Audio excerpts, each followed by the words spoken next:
Greetings, fellow economics enthusiasts. I am your host, Krishnamurthy Subramanian. As an Indian economist trained at the University of Chicago, I have had the opportunity to read Adam Smith and his descendants. However, the study of economic thought is incomplete without learning about Indian economic thought. Today, we dive into a thought-provoking topic that revolves around India's cultural identity and the profound economic implications intertwined with it. The central question is, should India copy or even embrace Western ideas just because the West has been quite prosperous economically for the last few centuries? Join me as we navigate through the lens of India's rich economic history, steeped in its distinctive fusion of culture and ethics. To set the stage, let's start with a more expansive vision of history, over 2 millennia rather than just a few centuries. Till 1750 AD, India consistently accounted for at least one-third of world's GDP in every century. At its peak, India accounted for almost half of world's GDP. This prosperity, recognized by Western scholars like Angus Maddison, highlights the enduring economic strength of India. Just as a comparison, the United States, which we recognize as the global economic superpower today, has been so for about half a century. India held this position for an astounding 17 and a half centuries. That's 35 times longer.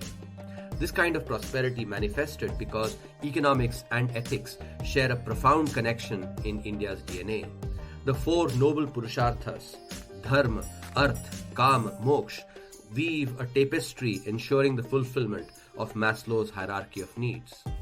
Diving into the concept of dharmic capitalism that was so central to India's economic model, sustainable growth accentuates the significance of ethics in economic endeavors.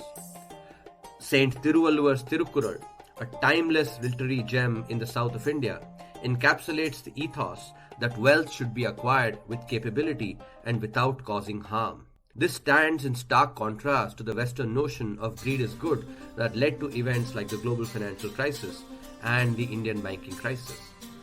At the core of Indian economic thought lies creativity and liberalism. Liberalism begets tolerance, paving the way for creativity and prosperity. Indian economic principles foster thriving free markets and private enterprise, grounded in the importance of property rights. The presence of the state, taxes, and public goods serve as a corrective force for the negative externalities and market failures exemplified for centuries by the Kautilian principle of Sam, Dam, Dand, Bhed. Unveiling the pages of history, we uncover the centrality of markets and private enterprise in India's economic policy. The Arthashastra, a meticulously crafted economic treatise, wielded influence over India's economic landscape until the 12th century.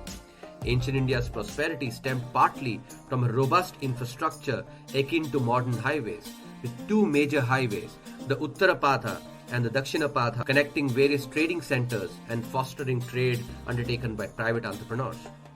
Maritime ports, fostering trade connections, connected India to Egypt, Rome, Greece, Persia, and Arabs to the west, and with China, Japan, and Southeast Asia to the east. Arthashastra stipulated duty concessions for imported products to augment their supply. Also, interest rates prescribed by Kautilya in the Arthashastra embed the concept of risk. Different interest rates were specified for secured and unsecured loans. For instance, the per-month base rate for a secured loan was 1.25%, while for a risky activity, risk premium on a loan varied from 5% to 15%. Trade in ancient India was facilitated by large corporatized guilds akin to today's multinationals, funded by temple banks. Economic policies were not just pragmatic but also incentivized to stimulate economic activity. This historical backdrop underscores that commerce and wealth creation are deeply embedded in India's DNA since ancient times. In conclusion, the notion of India adopting Western culture based solely on economic power in recent centuries warrants thoughtful reconsideration. The historical roots of India's economic thought, blending culture with economics, present a distinctive perspective that has sustained prosperity over centuries. As we navigate the intricate terrain of economics, it becomes imperative to value the diverse approaches different cultures bring to the table. The enlightening journey through India's economic history shows that the invisible hand of the market intertwined seamlessly with the hand of dharma or ethics since time immemorial.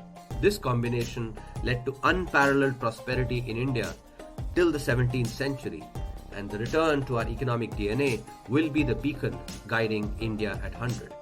Thank you for watching.